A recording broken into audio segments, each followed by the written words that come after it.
Hey guys, it's Alexis, aka The Soft Reader, and I'm here today to do my February wrap-up. February did not go as planned. If you guys didn't know, I was trying to participate in Feminist Literature February throughout the month of February. I will link my video down below where I talked about the books I wanted to read for Feminist Literature February.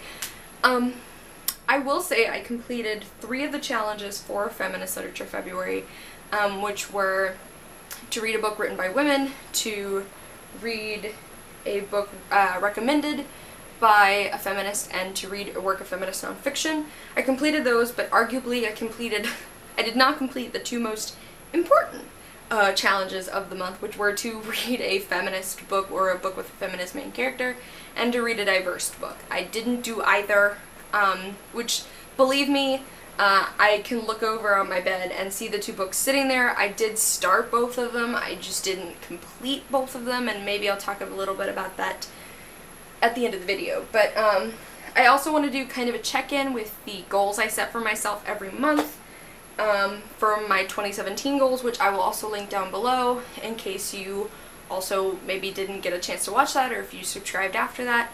That way you can go back and look at all the stuff I wanted to accomplish in 2017. So the first one is that was a channel goal, and I wanted to upload at least 2 reviews every month, which I have failed both in January and February. I uploaded 1 review each of those months, but I just never got around to filming a second review for the month of February, and that was part of it because I was kind of sick towards the first half of the month, so, and then some other hiccups here and there later on in the month.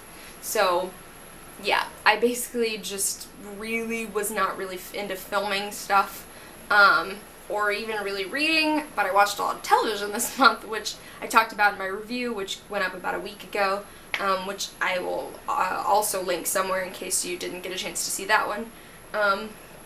But yeah, so I didn't accomplish that. My next challenge was to read a review book every month, and I can say that I definitely did that. I actually read 2 review books every month, which I will obviously talk about when I get to them in my wrap-up.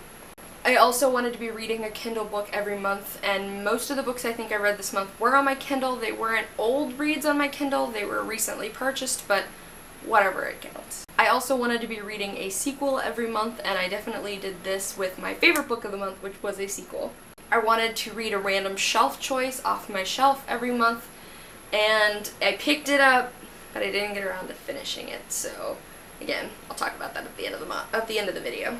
And the other one was I wanted to read a new to me author every month, which I definitely did. All of the books except for 1 were a new to me author, so check, accomplished that one. Alright, so starting off with the month, the first 2 things I read this month were volumes 1 and 2 of Saga, written by Brian K. Vaughan, with illustrations by Fiona Staples.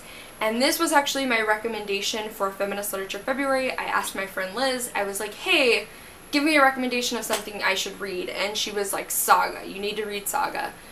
And Saga's a series I'd been hesitant to pick up, just because I wasn't convinced I was going to like it, but I have to admit, the story is definitely really intriguing. There's so much going on in this story that you're kind of hooked, because you're just like, I want to know what's happening here, but also there, and I need to know what's happening. I gave each volume 4 stars. My biggest issue with the books, or with each volumes, is that 1, I'm not crazy in love with the art style. It's just not my thing, all of those like hard edges and that kind of thing. I think it's good, it's just not mine. The other thing is that definitely in volume 1, I was kind of taken aback by how graphic a lot of the content was, which, I mean, nudity, blood, violence, that kind of stuff doesn't bother me, but I don't know why I wasn't expecting it. So kind of when a lot of it started happening, I was just like, oh, okay, I feel like I have to rewire my brain for my expectations of the story, so, but I do think that they're both very interesting. I have already bought volumes 3 and 4 to read, which I thought about maybe getting to this month, but I just didn't get around to it, but I do have volumes 3 and 4, and I definitely plan to continue on with this series. The next thing I finished in the month of February was Big Little Lies by Liane Moriarty. Of course, I wanted to read this before the HBO series came out for it, and I definitely did that. I gave Big Little Lies a 4 out of 5 stars. I really, really liked it. I thought it was very funny. I thought that a lot of the characters were very engaging and interesting. My biggest complaint with this story is just that I was expecting more of a thriller. I'm not really sure why. I guess I just assumed that it was a thriller because so many thriller fans really liked this book, and I don't really think it is a thriller. I think it's more of a combination between literary fiction and chick lit. There is like a murder mystery going on in the story, but I never really thought it was thrilling until like the last, until 2 chapters towards the very end. Everything else about it was kind of, I guess, too lighthearted, and too about everyday people's lives, I guess, for me to consider this a thriller in my opinion. So that was my biggest complaint, is that I kind of do wish it had been a little bit more thrillery, but I do understand that for the story it is, and the way it was told, it really couldn't have been. But overall, I still really enjoyed it. I laughed a ton of times, and I do recommend it if you've never read it before. The next book I read in the month of February was The Gilded Cage by Vic James. And I'm not going to talk too much about this because I actually do have an entire review that I filmed on this book, which I will either link in the annotations or down below or wherever. But I will say that I did give this book a 2 out of 5 stars. I definitely think it is a interesting start to a series, but overall I did have a lot of problems with it. Again, I'm not going to go too much into it just because I did film an entire video on it. But if you want to know more of my thoughts, you can either check that out or actually check out the Goodreads review that I posted on it, which I guess I'll also leave somewhere. The next 2 books I read were my choices for feminist nonfiction, and the first one is Rad Women Worldwide by Kate Schatz. And I ended up giving this one a 4 out of 5 stars. Basically, this is just like a mini encyclopedia of 60 women around the world who have had some kind of profound effect, you know, on their country or their community. Some of them stood for environmental issues, some of them stood for human rights, that kind of thing. They do kind of talk in a little bit about, at the end, about how there's no way they could have mentioned every fantastic woman who's ever existed, so they actually have an appendix at the end where they list more women you can do research on. But overall, I do think it was a very, very good introduction to Rad Women Worldwide, and I especially really appreciated the emphasis on worldwide women. I mean, it's so easy, especially by the author being from America. It could have been so easy for her to really load it down with American inspirational women, but I think there were only 2 women from America in the entire thing, and the rest were literally from around the world. So there are women of different ethnicities, there are women of different religious groups, different tribal groups, there's a woman from every continent, and so I really, really liked that emphasis. The biggest complaint I had about it is that there is a series of illustrations in this encyclopedia, kind of, that the illustrator did with paper and an X-Acto knife, which I can totally admit is really impressive. It just didn't work for me. So a lot of the times, and I felt like using actual portraits of the people, or like in the examples of Frida Kahlo, using pictures of her work would have just been more powerful and poignant in my opinion. So that's the only knock I really have to give the book, but otherwise it's a really good if you're kind of looking to pick up just an introduction to kick-ass women. The other one I picked up was Our Lady of Birth Control, which is basically like a comic story of the life of Margaret Sanger.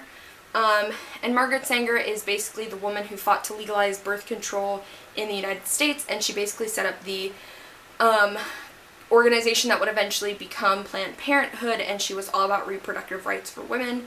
And so basically this story, so it's all about this cartoonist, Sabrina Jones, simultaneously going back and forth between vignettes about Margaret Sanger's life over, you know, her entirety, and the author's own story with reproductive rights.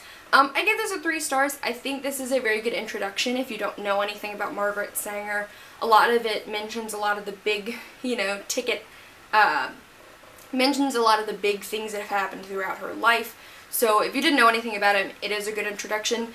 The art style for me didn't really work. It was meant to be almost like a political cartoon, but it kind of left some of the panels to be a little confusing, and I think the vignette style, each page told a different story, kind of really didn't work either, because you were constantly bouncing back and forth between Margaret Sanger, the author, Margaret Sanger's family in America, while Margaret Sanger was abroad in Europe, and it just really didn't work. It was really choppy and it didn't flow very well. And I also didn't like that it didn't include a lot of Margaret Sanger's later work in life, such as when she traveled the world and she met with a lot of political leaders abroad to kind of discuss reproductive rights for women and stuff. So overall, again, it was a good introduction if you didn't know anything about Margaret Sanger, but overall for me it ended up just being okay. The next book I read in the month of February was my favorite read of the month, and that was A Conjuring of Light by Victoria Schwab, or V.E. Schwab. I'm really not gonna go too much into this, first of all because it's the third book in a series, and second of all because we'll be here for 40 minutes if I honestly tried to explain everything I love about this series and this book. But just know I gave this book a 5 out of 5 stars. I thought it was a brilliant conclusion to the series. I understand a lot of the issues that some people did have with this final conclusion, but for me, none of that was really an issue for me personally, so I did give this 5 stars. I gave the whole series overall a 5 stars because, you know what, if I try to force myself to think of something bad with the series just to be critical, it's totally not worth it, so it's a 5 out of 5 star series for me. The Shades of Magic series basically tells the story of a world where there are 4 Londons that exist in 4 parallel universes, some with magic, some without magic, and it basically follows Kel, who is an Antari, and he basically is the adoptive prince of one of these kingdoms, and he is basically a smuggler for smuggling magical items to the London without magic, and there he meets Delilah Bard, who is kind of the girl who makes the impossible possible, and together the two of them kind of smuggle something they shouldn't, and that kind of sets off a chain reaction of events as the balance of magic is thrown into whack. There you go. That's basically a summary. It's really good. I love it. I love Victoria Schwab. I love this book. I love this series. I highly, highly recommend it if you haven't checked it out, especially because it recently got picked up to be made by a movie with Gerard Butler's production company. So, the final book I completed in the month of February was another review book I had. And it's another one I'm not going to get into because I wrote a really, really lengthy Goodreads review, which I will link down below, about all of the reasons I hated it. I was given an arc of this from NetGalley in exchange for an honest review, and that was Beautiful Broken Girls by Kim Savage. Again, I gave this book 1 star. I hated it. I hated everything about it.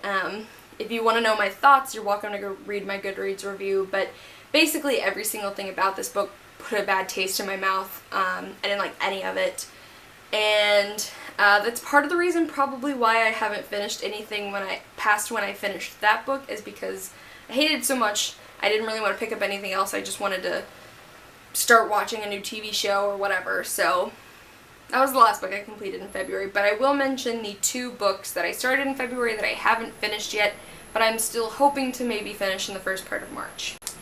The first being The Handmaid's Tale by Margaret Atwood. I'm obviously a little bit more than halfway through with it. And I'll mention it more if I decide to finish it in my March wrap-up, but I'm just not loving it, and I kind of hate the way it's written, which is kind of also why I've been slow to pick it up. But, so I haven't finished this yet, but it is my intention to hopefully finish it, unless it just gets to be where I've been reading like 10 pages a day on it because I just don't want to read anymore, so we'll see. The next one is a book called Real World by Natsuo Kirino, which is kind of a random shelf pick I picked up to count as my diverse book for Feminist Literature February. Natsuo Kirino is from Japan, and this basically follows the story of a group of Japanese high schoolers who basically get involved with this guy when he murders his mother, and it's kind of about like each of them having their own distinct personalities and lives away from the group, and one of the characters is a lesbian, and so I'm not quite 100 pages in this yet, and I'm not really sure if I'm going to finish this one either, just because there have been a couple of things that have come up in this book that I'm not comfortable with the way that these topics are kind of handled and presented, that kind of thing. But I did pick it up, and you guys will know in my March wrap-up whether I finished it or DNF'd it. Alright guys, so those were all the things I read in February. Hopefully this video isn't too long. I can't see, but I'm probably going to bite myself in the ass for those words. But you guys should let me know down below what you read in February, what was your favorite read in February, or if you read any of these and you want to talk to me about them. And I'll see you guys soon with another video.